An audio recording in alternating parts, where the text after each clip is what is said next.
ሰበር ዜና የቀድሞ የሊቢያ መሪ ፕሬዝዳንት ኦማር ጋዳፊ ልጅ ሃኒባል ጋዳፊ በሊባኖስ ከእስር ተፈታ። በሊባኖስ ለ10 ዓመታት ለሚጠጋ ጊዜ በእስር ላይ የነበረው የቀድሞ የሊቢያ መሪ ፕሬዝዳንት ኦማር ጋዳፊ ልጅ ሃኒባል ጋዳፊ ከእስር መፈታቱን ጠበቃው አስታውቀዋል። ሃኒባል ጋዳፊ ከእስር የተፈታው $900,000 የዋስትና ገንዘብ ክፍያ መሆኑን ታውቋል።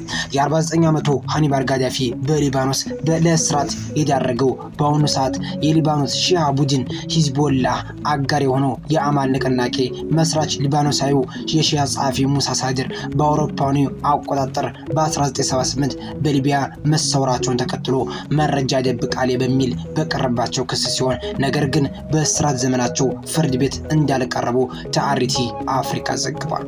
ይሁን እንጂ ሙሳ ሳድር በሊቢያ ሲጠፋ ሃኒባል ጋዳፊ ገና የ2 ዓመት ህፃን ነበር።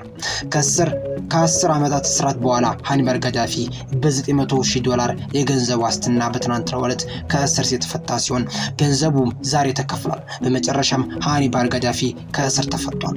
ለ10 ዓመታት የዘለቀው አስፈሪው ሃኒባል የእስር ቤት ቆይታ ዛሬ መቋጫውን አግኝቷል ብለዋል ጠበቃው ሎረን ባይ።